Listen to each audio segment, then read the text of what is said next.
আর যে মুহূর্তে উনি সেই ফায়ার প্রার্থনাকে পুরো বিশ্বাসের সহিত গ্রহণ করেন, ঈশ্বরের সামর্থ্য ওনার বডিকে স্পর্শ করে, তারপরে উনি রক্ত ভমিটিং হয় উনার, আর তার দুবার উনি রক্ত বমি করেন। তারপরে ঘুমান যখন রাত্রে যখন ওঠেন, দেখেন যে 9 বছর ধরে উনার যে প্রবলেম ছিল সারে প্রবলেম থেকে উনি ফ্রি হয়ে গেছেন।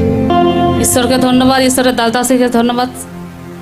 ফাল্গুনি টুডু, হ্যাঁ আপনি আমাদপুর থেকে আসছেন। হ্যাঁ এখানে লেখা আছে যে 9 বছর আগে আপনার হঠাৎ করে আপনার বুকে যন্ত্রণা শুরু হয়। হ্যাঁ। তারপর থেকে কি প্রবলেম হতো আপনি সবকিছু নিজে বলুন। হঠাৎ করে বুকে যন্ত্রণা হয়, তারপর থেকে আমি রাত্রে ঘুমোতে পারতাম না, এই দম আটকাবার মতন হয়ে যেত, তারপরে কাজ ফাজ করতে পারতাম না, শরীরটা খুব দুর্বল লাগতো, উঠতে বসতে কষ্ট হতো। আর কি কি প্রবলেম হতো বলুন সেই টাইমগুলোয়?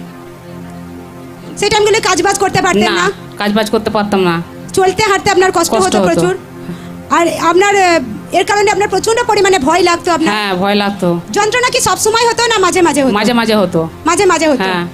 আর এর কারণে আপনার শ্বাস নিতেও প্রচন্ড হ্যাঁ পরিমাণে প্রচুর কষ্ট হতো। তো এই জন্য আপনি চিকিৎসা করিয়েছিলেন? হ্যাঁ চিকিৎসা করিয়েছি। কি বলছিলেন চিকিৎসক? যখন বুকে যন্ত্রণা হয় যেদিন আমাকে পরহাটি হসপিটালে ভর্তি করেছিল, দিয়ে নিয়ে যাবার সঙ্গে সঙ্গে ওখানে একটা আমাকে ইঞ্জেকশন দিয়েছিল যন্ত্রণা কমাবার জন্য, দিয়ে যন্ত্রণা কমেনি, দিয়ে 1 ঘন্টার পর ডাক্তারবাবু বললেন যে ইসিজি করাতে হবে, নাহলে এই রিপোর্টে কিছু ধরতে পারছি না আমরা। যে আমাকে ইসিজি করতে নিয়ে যায়, ইসিজি রিপোর্টে কিছু ধরা পড়েনি, দিয়ে ধরা পড়েনি বলে বললো তাহলে যন্ত্রণা যখন কমছে না, রিপোর্টেও কিছু আমরা পাচ্ছি না, তাহলে আমাদের কিছু করা নেই এখানে। ও আমাকে ওখান থেকে অনাময়ে ফায়ার করে দেয়, বর্ধমানে অনাময়ে আপনাকে ট্রান্সফার করে দেয়। হ্যাঁ হ্যাঁ। তারপরে বলুন। যে অনাময়ে চিকিৎসা করার পর অনাময়ে ডাক্তারবাবুরা বললেন যে রেস্টে থাকতে হবে 6 মাস। এখন বাড়ি ধরনের কিছু কাজপত্র এখন করাই যাবে না, 6 মাস রেস্টে থাকতে হবে। তো আপনি চিকিৎসকের পরামর্শ অনুযায়ী আপনি রেস্টে ছিলেন? হ্যাঁ রেস্টে ছিলাম। মেডিসিন খেতে থাকেন? হ্যাঁ মেডিসিন খাচ্ছিলাম। কিছুদিন আপনি ভালো থাকেন? হ্যাঁ কিছুদিন ভালো ছিলাম, ফির সে প্রবলেম শুরু হয়ে যায়। আবার প্রবলেম শুরু হয়ে গেছিল। তো ফির সে যখন আপনি চিকিৎসকের কাছে যান, চিকিৎসক কি বলেন? আবার সেই একই বলছে যে রেস্টে থাকতে হবে, তারপরে বললো তোমার হাই প্রেশার আছে। আমি ভয় খেয়ে গিয়েছিলাম যে হাই প্রেশার, আমাকে বলছিল খাওয়া দাওয়াটা কন্ট্রোলে রাখতে হবে, তোমার ওই তেল জাতীয় খাবার ভাজা এসব খাওয়া এখন চলবে না, মাছ মাংস খাওয়া চলবে না, সেদ্ধ জিনিস খাবে। আমি তাই খেতাম। কিন্তু তারপরেও আপনি সুস্থতা আপনার লাইফে দেখতে পাচ্ছিলেন না? মাঝে মাঝে যন্ত্রণা হয়েই যেত, মাঝে মাঝে যন্ত্রণা হয়ে যেত। রাতের টাইমে হতো, আমি ঘুমোতে পারতাম না, আমার থরপড় করে উঠে পড়তাম, দিয়ে নিঃশ্বাস বন্ধ হয়ে যেত। আমি ভাবতাম মনে মনে যে এরকম হলে আমি হার্ট ফেল করে ফেলবো নাকি, রাতে বেরোতে ভয় লেগে যেত খুব একটা। তো এইভাবে প্রবলেম আপনার দিন প্রতিদিন বাড়তেই থাকে? হ্যাঁ বাড়তে থাকে। মেডিসিন খাবার পরও পুরোপুরি সুস্থতা আপনি আপনার জীবনে দেখতে পাননি? না। তো তারপরে আপনি জাদুটোনাকে করেন? হ্যাঁ। জাদুটোনা করার পরও কোনো রকম সুস্থতা আপনি আপনার লাইফে দেখতে পাচ্ছিলেন না? তো এইভাবে প্রবলেম বাড়তেই থাকে দিন প্রতিদিন? হ্যাঁ। 9 বছর ধরে এই প্রবলেমের মধ্যে আপনার লাইফ কাটে। হ্যাঁ। তারপর একটা টাইমে প্রার্থনার কথা জানতে পারেন। হ্যাঁ। আপনি প্রার্থনায় আসতে থাকেন, ঈশ্বরের বাক্যকে শুনতে থাকেন, সাক্ষ্যকে দেখতে থাকেন, আর জীবিত ঈশ্বরের প্রতি বিশ্বাসে ভরসায় বাড়তে থাকেন। লাগাতার যখন আপনি বিশ্বাসের সহিত প্রার্থনাতে আসতে থাকেন, আর এইভাবে যখন লাগাতার প্রার্থনায় আসতে থাকেন, ঈশ্বরের দাস তারা হর এক ওয়ার্ডকে আপনি নিজের জীবনে পালন করতে থাকেন। ঈশ্বরের দাস ঘোষণা করেছিলেন যে এপ্রিলের 3 তারিখ আর 4 তারিখ স্পেশাল ফায়ার প্রার্থনা হবে জীবন খাদ্যতে। সন্ধ্যা 7টা থেকে ঈশ্বরের দাস অনলাইনে আসবেন আর স্পেশাল ফায়ার প্রার্থনাকে করবেন। তো আপনি সেই ঘোষণা অনুযায়ী আপনি এপ্রিলের 3 তারিখ এবং 4 তারিখ স্পেশাল ফায়ার প্রার্থনা আপনি অ্যাটেন্ড করেন। আসুন আমরা সেই ফায়ার প্রার্থনার ভিডিওকে দেখি।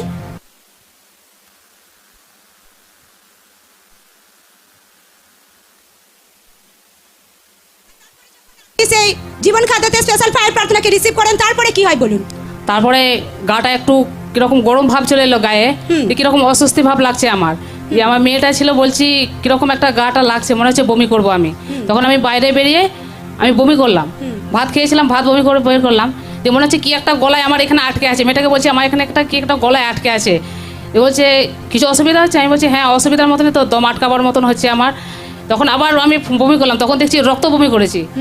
রক্ত বমি করা আমি ভয় খেয়ে গেছি তখন, এই বাবা আমি রক্ত বমি করছি, আমার কিছু হলো না তো, এই ভাবছি। দিয়ে ভয়ে ভয়ে অনেকক্ষণ দাঁড়িয়েছি, দিয়ে তাও খানিক্ষণ পর আবার দেখছি যে আবার একটা কীরকম গলায় আটকে আছে, এরকম মনে হচ্ছে।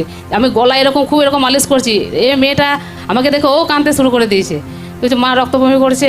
যে খানিক্ষণ পর আবার আমি রক্ত বমি করছি, তখনও দেখছি আবার রক্ত বমি করলাম, যে ভয় লেগে গেছে আমার, রক্ত বমি করছি। দিয়ে বাড়ি এলাম, বাড়ি এসে আমাকে বলছে অয়েলটা গলায় লাগিয়ে নাও আর একটু খেয়ে নাও। আমি খেলাম, ওর বাবা বলছে অয়েল লাগাও। আমি আর মুখ থেকে কথা বলতে পারছি না ভয়ে। আমি যে দুবার রক্ত বমি করেছি, আমার ভয় লাগছে খুব, হাত পাগুলো থরথর করে কাঁপছে। আমি বলছি আমি ভাত খাবো না, আমি শুয়ে পড়বো। দিয়ে বলে একটুখানি খাও, সারাদিন ভাত খাওনি। দিয়ে বলছি আমার খুব একটা কীরকম লাগছে ভয়ে, আমার কি হবে এখন রাত্রে। যে আমি সেদিন রাত্রে আমি ঘুমিয়ে পড়েছিলাম, সকালবেলা উঠে দেখছি আমি পুরোপুরি সুস্থ, বুকের যে চাপটা লাগতো সেটা আমার ক্লিয়ার হয়ে গেছে একদম পুরো। জোরসে মহিমাকে করে জীবিত ঈশ্বরের নামে hallelujah hallelujah hallelujah hallelujah hallelujah hallelujah hallelujah. Hallelujah. সকলে ধ্যান সহকারে শুনবো। ইনি বলছেন 9 বছর আগে ইনার হঠাৎ করে বুকে যন্ত্রণা শুরু হয়, আর এই যন্ত্রণার কারণে ইনার প্রচণ্ড পরিমাণে বুক ধড়ফড় করতে থাকে, শ্বাস নিতে ইনার প্রচণ্ড পরিমাণে কষ্ট হতো, ইনি রাত্রে ঘুমাতে পারতেন না, ইনি ঘুম থেকে উঠে বসে পড়তেন, এত উনার বুক ধড়ফড় করতো। সেই টাইমে উনি কাজবাজ করতে পারতেন না, প্রচণ্ড কষ্টের মধ্যে উনি উনার লাইফে কাটাচ্ছিলেন। আর সেই টাইমে ওনার ভারী জিনিস উনি তুলতে পারতেন না, চলতে ফিরতে ওনার অসুবিধা হচ্ছিল। তো এইভাবে যখন চলতে থাকে ওনাকে পাড়াটি হাসপাতালে ভর্তি করা হয়, সেখানে উনি ভর্তি থাকেন, ওনাকে ইঞ্জেকশন দেওয়া হয়, ইসিজি করা হয়, তার রিপোর্ট নর্মাল আসে, কিন্তু ওনার বুকের যন্ত্রণা দিন প্রতিদিন বাড়তেই থাকে। তো এইভাবে যখন চলতে থাকে চিকিৎসক ওনাকে বর্ধমান অনাময় হাসপাতালে ওনাকে রেফার করে দেন, সেখানে ওনার চিকিৎসা চলতে থাকে, কিছুদিন উনি চিকিৎসা চলতে থাকে, মেডিসিন খেতে থাকেন। তো চিকিৎসক ওনাকে অনেক কিছু বলেন যে ভারী কাজ করা যাবে না, কোনো চাপে কোনো ভারী জিনিস তোলা যাবে না, ওনাকে রেস্টে থাকতে বলেন। তো উনি চিকিৎসকের পরামর্শ অনুযায়ী উনি সব কিছু ফলো করতে থাকেন, মেডিসিন খেতে থাকেন, চাপের কাজ করেন না, পুরো রেস্টে থাকেন, কিছুদিন সুস্থ থাকেন, কিন্তু ফিরসে ওনার লাইফে আবার প্রবলেম দেখা যায়, ফিরসে আবার বেশি পরিমাণে ওনার বুকে যন্ত্রণা শুরু হয়। তো ফিরসে যখন উনি চিকিৎসকের কাছে যান, চিকিৎসক ফিরসে একই কথা বলেন এবং এর সাথে সাথে বলেন যে ওনার প্রেশারও হাই হয়ে গেছে। তো ফিরসে উনি মেডিসিন খেতে থাকেন, রেস্টে থাকেন, হালকা জাতীয় খাবার, সিদ্ধ জাতীয় খাবার খেতে থাকেন, কিন্তু তারপরে উনি কমপ্লিট সুস্থতা উনি ওনার লাইফে দেখতে পাচ্ছিলেন না, ওনার প্রবলেম দিন প্রতিদিন বাড়তেই থাকে। তো এইভাবে যখন চলতে থাকে উনি অনেক জায়গাতে জাদুটোনাও করিয়েছেন, কিন্তু কোনো ফল হয়নি।